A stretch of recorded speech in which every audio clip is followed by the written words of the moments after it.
โอ้มันหลายพดบ่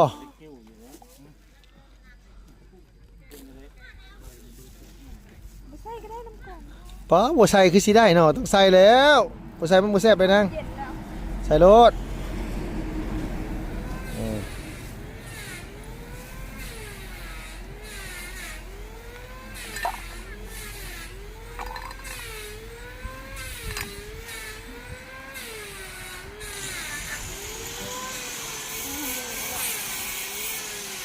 หน่อย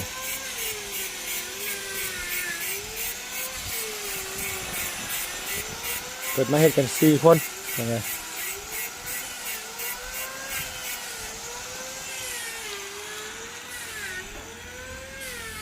อันนี้นี่คือสร้างใหญ่นะงามหรือขี้ร้ายอยู่กับผู้นี้เด้อคันสิเอาใจใน4คนนี่ต้องเอาใจผู้นี้เด้อท่านว่าอยากให้เพื่อนออกขี้ร้ายหรืองามนี่ต้องน้ำอ้ายแล้วผู้เดียวคนอื่นน่ะเฮ็ดตามหลังแล้วซื่อกับผู้นั้นแหละผู้นั้นเลยน่ะบริการบ่ผู้นั้นก็แอดอยู่หั่นกับสร้างใหญ่กันได้นั่นก็ได้ไปแม่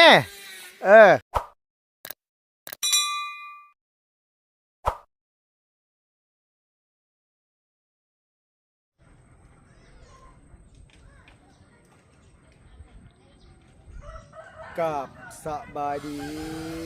พ่อแม่พี่น้องเบิดสุขสู่คนเด้อพี่น้องเด้อระวังในแล้วก็ต่างประเทศนะพี่น้องที่เข้ามารับมาชมช่องลุงเฮิมชาแนลคือเก่าคือเดิมพี่น้องเอ้ยเปิดคลิปมาพบมาพอกันมื้อนี้ก็อยู่บ้านเฮียนซานสาวกองมีพี่น้องเนาะพอดีว่าทางไอ้ทางเที่ยงพี่น้องเอ้ยเพิ่นโทรไปหาเมื่อกี้นี่เพิ่นว่าอยากให้มาคุยกันเรื่องต่อเสาอะไรก็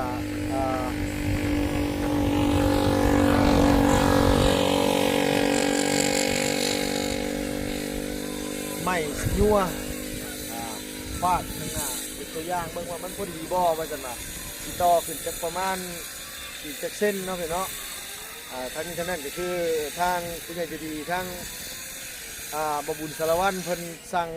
เสามาตอนแรกเพิ่นสั่งมาบ่ซ้ำกันพี่น้องเนาะทั้งหลังก็สั่นทั้งหน้าก็สั่นเดี๋ยวเฮ็ดเฮือนออกมาแล้วมั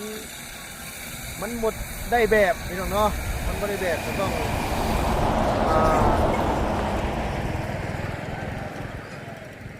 มาต่ออีกเท่านึงพี่น้องเอ้ยมันก็เลยสิยากแน่นะพี่น้อง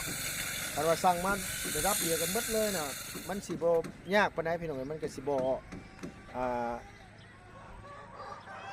แก้เนาะพี่เนาะทั้งนี้นั่นแหละมันสั่งเสามาพิษแหละก็เลยต้องได้แก้ทั้งให้เสี่ยงว่าเนาะพี่เนาะหรือว่าทั้งไอ้ยาจะดีเพิ่นก็อยากให้แก้นำมาแหละเพราะว่ามันเตี้ยโพดแล้วว่าอันย่างเขาอื่นควรพอดีแล้วแล้วว่าอันว่าหัวต่ำสังกะสีพอดีแล้วว่าไอ้แล้วว่าเนาะพี่เนาะ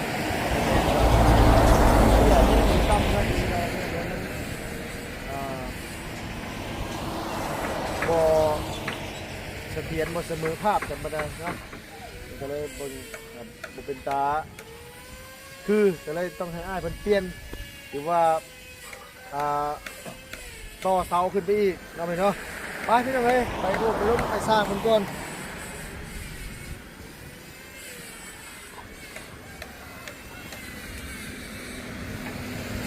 และนี่ก็คือข้างหน้าเนาะพี่เนาะข้างหน้าเฮือนเฮ็ด2ระบบพี่น้องเอ้ยทั้งนี้ต่ำกว่าทั้งกันว่าระบบเพื่อนของสาวกงมีนี่คือเฮ็ด2ชั้นหลังคาเนาะเขาก็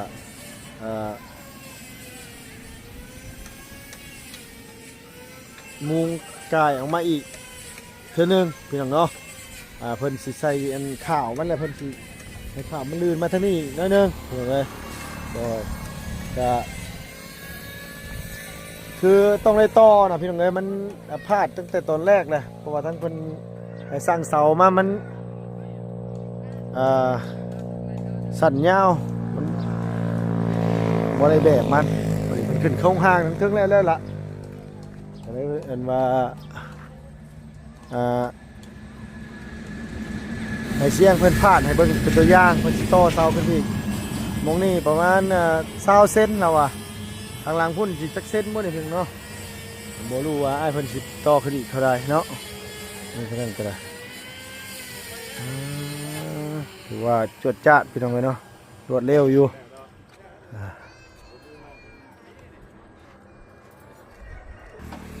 ก็ถือว่าจวดจ้าดพี่น้องเอ้ยไอ้เสียงบ่ได้พักได้ย้อนเลยไอ้เสียงนี่ลุยตลอดเลยแลดกับบ่เศร้าแลดกับบ่หยุดตายเลยลูกน้องอยากกันว่าเศร้าห่มลูกพี่บ่หยุดจักเทื่ออันไหนนางเอาไอ้อีหลาเพิ่นซื้อน้ำไม่กินโดยบ่มีผู้บ่าวบ่มาเฮ็ดนำกันนี่มุ้ยผัวเจ้าคนแล้วบ่มีบ่ สวัสดีด้วยนางเด้อสิเป๊ปซี่ยามมันฮ้อนๆซะมากินมันแซ่บคักปัญญังแล้วน้อยเสียงเนาะสบายดีได้เด้อสบายดีโดยสิต่อคือประมาณจักเส้นอ้ายทางหลังประมาณ25 เซน25 เส้นอ๋อ ตรงหน้าประมาณ15 เซนประมาณ10 ปลายเส้นอันว่าคือตัวนี้นี่สิเอามาพาดเส้นตัวนี้ได้เนาะต่อกันสเกลเลยเนาะบ่ต้องเฮ็ดรถลงก็ได้ดอกเนาะยิงยาวเลยแต่ว่าตัวนั้นน่ะเฮ็ดซ้ำตัวรูปนี้เนาะอ๋อโดยกลุ่มยิงยาวเลยโดยยิงหอนขึ้นครัวเลยเพราะเพิ่นสิต่อเสาขึ้นให้มันถึงกับไม้ตัวนั้นพี่น้องไม้ปลายไม้ให้ได้งามอยู่บ่นางเห็นแบบมันแล้วถึงใจอยู่บ่โดยว่าแห้งๆนี่กว่าหมอนี่ใส่มาพังนี้นะเห็นมันฮ้อนแดดนั่นว่ามันสะท้อนแสงมันบ่เห็นบ่แม่นหยังดอกคืออ้ายเพิ่นมาปรึกษาเมื่อกี้นี่เพิ่นบอกว่าเพิ่นอยากต่อเสาขึ้นไปแล้วเพิ่นสิยิงกันว่าอันเขาเอิ้นหยังสิย้วนบ่อ้ายนี่บ่สิย้วนเนาะยิงสิย้วนพาดมาใส่เสาฮอดต่อเข้าขึ้นครัวเด้เนาะเฉพาะตัวลุ่มนี่ดอกแต่ว่าตัวเทิงนั่นน่ะเพิ่นก็สิเอาตัวลุ่มนี่เป็นหลักยิงยาวไปฮอดพุ่นแหละทั้งหัวพุ่นแหละโดย3 เสานี่ได้ต่อพี่น้องเอ้ย3 เสานี้ได้ต่อนี่เด้มันสี่โตนี่มันสิยิงยาวมาพี่เลย4 โตดิตัวเทิงอันว่า4 โตตัวเทิงนั่นน่ะเฮ็ด2 ระบบตัวเทิงขึ้นจ้ะมันก็สิอยู่ดอกมันก็สิงามอยู่ดอกถ้าเบิ่งกันพี่น้องเอ้ยเนาะระหว่างเฮือนกับเจ้าของเฮือนไผสิงามกว่ากันเนาะเฮือนแล้วเนาะโดย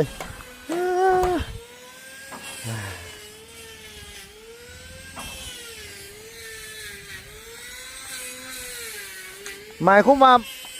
บื้ออื่นนี่ก็เบิดเบี้ยแค่ตัวอ้ายนี่ไม่ทำไมบ่มาเนี่ยไม่18บ่มาเนี่ยอ๋อจ่ายตัวนี้เนาะโดย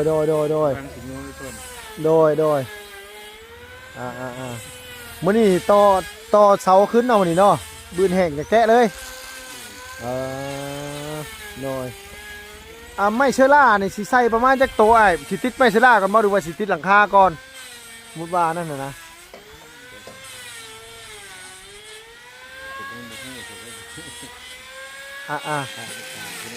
โดยระวังหลังคากับไม้เชื้อรานี่ยังบ่ฮู้ว่าสิติดตัวใดก่อนเนาะบางครั้งแล้วโดยเอาให้มันแล้วตัวนี้ก่อนโมเมนต์ยังดอกน้องยันนั่นว่า2-3 มื้อยันได้เมื่อบ้านนะเขาอยากให้เจ้าสั่งเรียกไว้แหละก็บ่เป็นหยังนอกมีแต่ว่ามีหยังกะสั่งอีหลาเพิ่นก็ได้เขาสิปะเงินไว้น้ำเพิ่นให้จะได้หยังกะมีแต่ว่าให้น้องเพิ่นนั่นว่าไปสั่งเอาไม่เชื้อราน่ะมักเสียงมาดังไม่เชื้อราแอมนี่มักสิหยังกะเดี๋ยวสิพาไปเบิ่งกันว่านั่นเด้อโดยเอามันเข้ากับสีเฮือนเด้หมด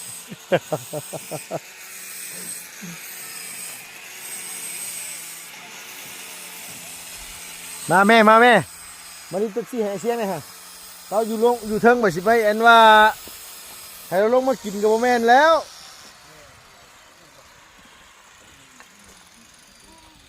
ป้าพี่น้องไอ้ตำหมกต้องเข้มจะเป็นมัน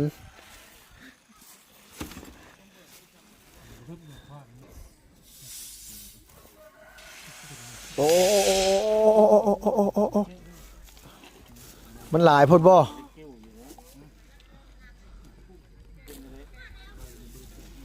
ไม่ใช่ก็ได้น้ำก่อน ป้าบัวใส่คือสิได้เนาะต้องใส่แล้วบัวใส่มันบัวแซ่บเลยนาง เย็นแล้ว ใส่รถ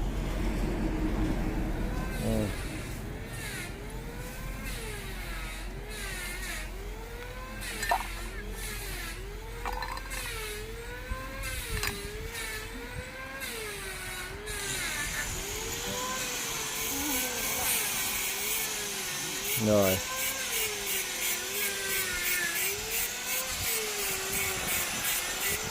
เปิดมาเห็ดกัน4 คนยังไง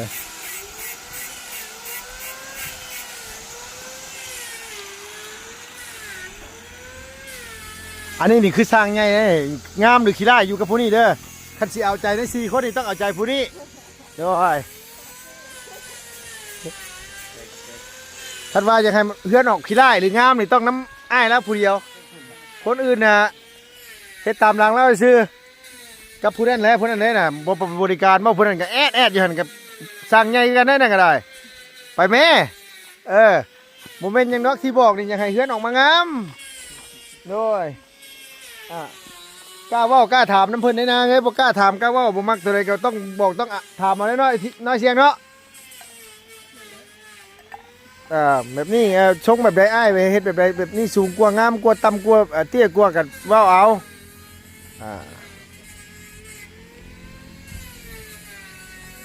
เอาอีกไอ้แหล่น่ะคนกินลายซ้ำพะน่ะ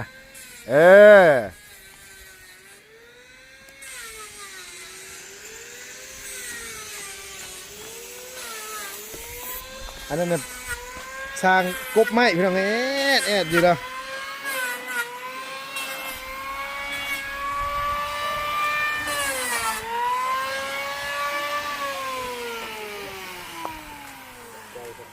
เอาสบายดีได้เด้อโดยมันสิบุเวทเบียกเฮ็ดก้อนบ่อนไม้เพื่อไม้อันว่า48มายังอยู่หรอกเนาะยังพอได้เฮ็ดอยู่หรอกเนาะมือแต่ว่ามาแม่นมื้อฮื้อวันพฤหัสทางอ้ายเราแจ้งมาแล้วว่าวันพฤหัสอันว่าได้มาฮอดพี่แล้วว่ะมื้ออื่นนี่มีเฮ็ดอยู่แล้วว่ะไอ้แหละเฮ็ดหลังคานี่แหละทางหลังกับทางหน้าทางหลังกับทางหน้าเนาะแม่นน่ะไม่ใช่ล่านี่มันต้องปิดค้างหน่อยเนาะน้อยแหละเนาะปิดข้างพี่เนาะแม่นน่ะปิดข้างลงมาสิแล้วก็ข้างหน้าหันหน่อยเนาะทางหน้าทางข้างทางหน้าทางข้างทางหลังเฮือนครัวนี่ได้ใส่ไม้ใช่ล่าบ่บ่ได้ใส่บ่ตัวใดหลังเฮือนครัวตรงมองไอ้เสียงขึ้นนี่บ่ได้ใส่ดอกเนาะก่อปูนขึ้นนั่งใส่ก่อนนะเบื้องสูงได้ใส่หน่อยเนาะฝั่งนี้ก่อปูนติดเลยเนาะแม่นบ่อ้ายดูนี่เลยโดย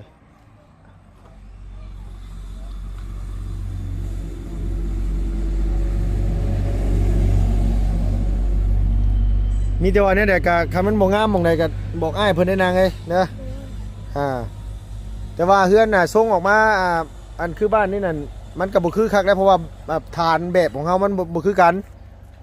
คันเฮาเอาเป็นตัวอย่างเฮาให้เพิ่นตั้งแต่ตอนแรกนั่นได้เนาะเนาะ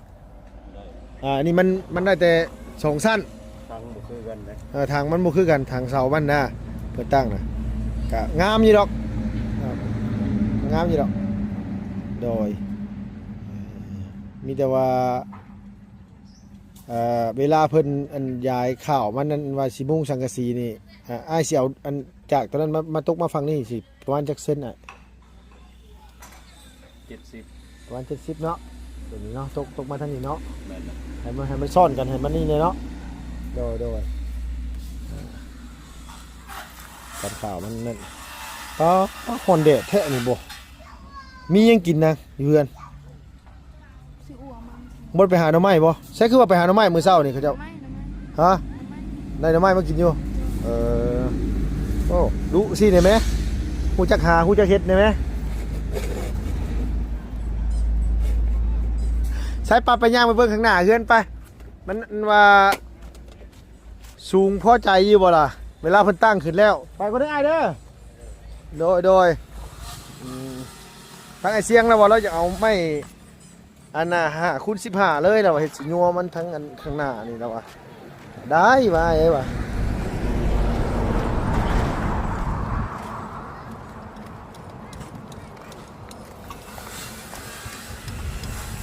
โอเคบ่นะงามอยู่บ่สูงพอดีบ่ก็คือว่าผ่านไปเลยเนาะผ่าน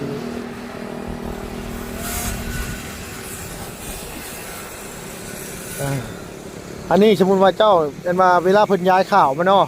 เขาเจ้าจะให้มันลื่นมาทั้งนี้ลายน้อยๆเจ้าก็บอกเพิ่นบอกอ้ายเพิ่นน่ะ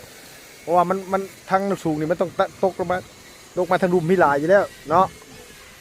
ตัวต้องบอกเพิ่นนะว่าสมมติว่าลุงโมยูลุงโมบ้านแหละเจ้าก็บอกเพิ่นว่าเพิ่นสมมติเพิ่นถามกะอีหลาก็บอกว่า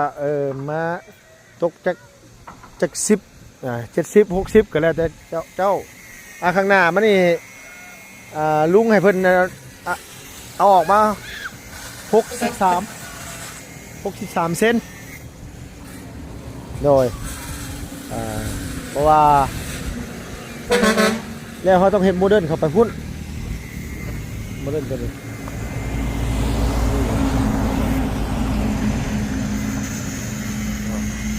คือตามนั่นแหละอย่างเลยป๋อไปเฮ็ดยังกินยังว่าคือหอมแท้เพิ่นเฮ็ดยังกินคือหอมแท้ว่ะโดยเอาบ่ถือกันว่า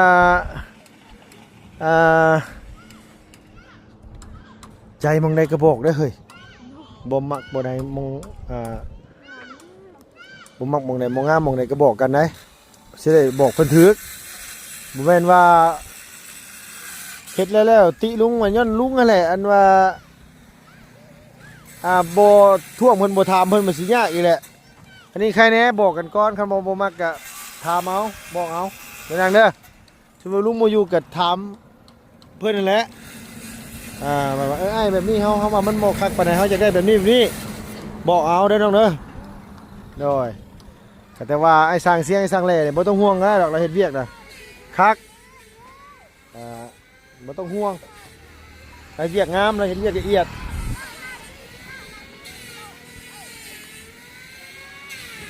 ห่านมานี่แน่ว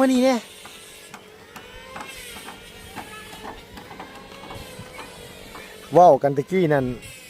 23 ล้านเนาะอันนี้เฮ็ดเป็นว่าหลังคาเฮือนน่ะแต่บ่ได้เห็นเราโตเสาตอนแรกครับวันที่นี่เห็นเราโตเสา3 เสาน่ะไปถามเราเด้อไปถามในนี้ได้บ่หรือว่าในไหนว่าเพิ่นสิเอาเสาหนึงเท่าไหร่หรือว่าในใดอันนี้น่ะเพิ่นสิเอาเพิ่มฮะทำในนี้ก็ได้ไป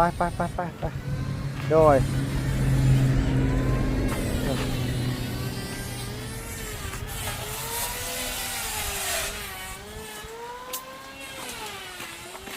ไอ้เสียงผู้สาวค่าใจว่าตอนแรกอันหลังคาอัน3 ล้านบ่ได้ต่อเสาสมมุติว่าต่อเสา6 เสานี่คิดเพิ่มเท่าไหร่ผู้สาวครับค่าจ่ายยันเงินบ่พอจ่ายว่าซั่นว่า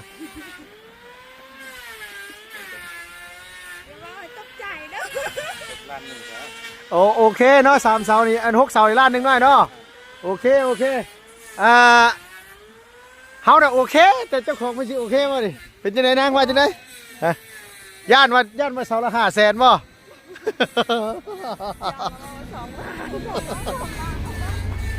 โดยสบายใจแล้ววันนี้เนาะคือสิสบายใจแล้ววันนี้แล้วเอาเสาหนึ่งแสนปลายกีบนั่นแหละเพิ่นบ่ได้เอาแพงหรอกท่านว่าเอาเสาหนึ่ง200,000นี่ก็ล้าน2บ่ได้นี่น่ะ6ต้นเด้เสาละอันนี้เพราะว่ายังพี่น้องเพิ่นแล้วต้องตีแบบต้องมัดอันลวดต้องมัดอันนี้อีกเด้เพิ่นต้องต่อขึ้นไปอีกนะนางเนาะมันบ่แม่นง่ายปานใดเนาะล่ะเนาะโดย ก็ถือว่ายากเติบใดพี่น้องเอ้ยบ่ได้ง่ายปานใดๆเอ้าพี่น้องเนาะสำหรับคลิปนี้ก็ขอจบคลิปก่อนพี่น้องเอ้ยเอ้าสวัสดีป้าลุงเด้อนังเด้อโดยพอดีว่าอ้ายเพิ่นให้มาคุยเรื่องเวียกพี่น้องเอ้ยก็เลยมาถามเรื่องเวียกเรื่องงานนี่แหละเรายันมามันบ่งามนะเราก็เลยว่ามาถามว่าสิขอต่อสิญัวลงไปตัวรูปนี่ได้เลยบ่ล่ะวะเนาะลุงว่าโอเคลุงว่าเนาะเลยอันว่าติดตาม